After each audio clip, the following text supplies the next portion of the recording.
බලන්න මේ බෙහෙත් පැකට් ප්‍රශ්න ඔයාලට පුළුවන්ද කියලා. තාම් යක් පෝන්තුවේ තේහන් සොල්මියොනරෝ මත්තන් ගොසන් මෝසම් නිකා. තාම් පහත යක් පෝන්තුවේ බෙහෙත් පැකට් එකට තේහන් පිළිබඳ සොල්මියොනරෝ විස්තරයට මත්නන් ගොසන් ගැලපෙන එක මෝසම් නිකා කුමක්ද? නේ බොක්යක් බොන බෙහෙත් එහෙම නැත්නම් මුඛ්‍ය ඖෂධ. ඊට පස්සේ මෙතන තියෙනවා කේහා කියලා. කේහා කියලා කියන්නේ රෝගියා. එතකොට රෝගියාගේ නම තමයි මෙතන දීලා තියෙන්නේ. මෙතන සේ කියලා කියන්නේ වයස. එහෙනම් මේ රෝගියාගේ වයස අවුරුදු 29යි.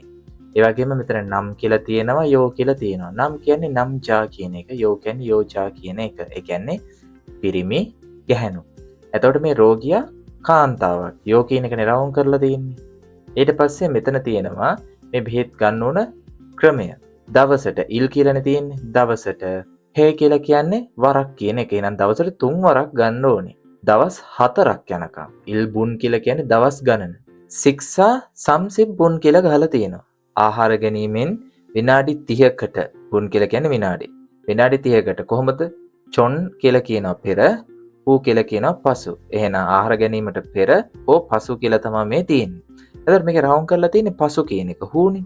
එහෙනම් ආහාර අරගෙන විනාඩි 30කට පස්සේ කියලා තමයි මේ සඳහන් කරලා තියෙන්නේ. ඊට පස්සේ පෝසික් කියලා කියන්නේ පැකට් එක. මේ බෙහෙත් එන්නේ පැකට් එකක්.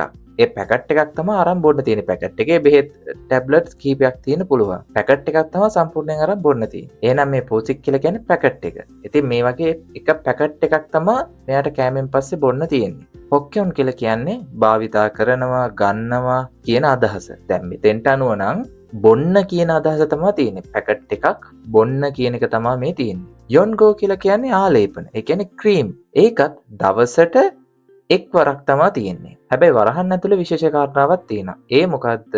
චී චිම් චොන් කියලා.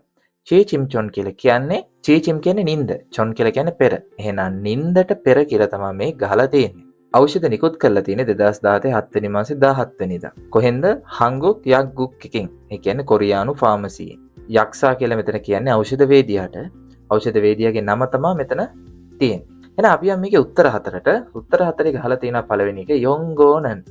මේල් හන්බොන් පරම්නිදා. ක්‍රීම් හැමදාම එක්වතාවක් පරම්නිදා කියලා කියන්නේ යොදනවා, ගානවා, පතුරවනවා කියන අදහස. කොහොමත් යොන්ගෝනන් ගැලපෙන්නේ පරදා කියන එක. එහෙනම් මේක කියන්නේ කොහොමද? මේ ක්‍රීම් නම් දවසකට එක සැරයක් ගන්න ඕන කියලා. ඒක හරිනේ. දවසට එක් වතාවක් ගන්න කියලා තියෙනවා. එහෙනම් ඒ උත්තරේ හරි. ඊළඟට සමිල් තොන්නන් යගල් පොක්කොන් හම්නිදා.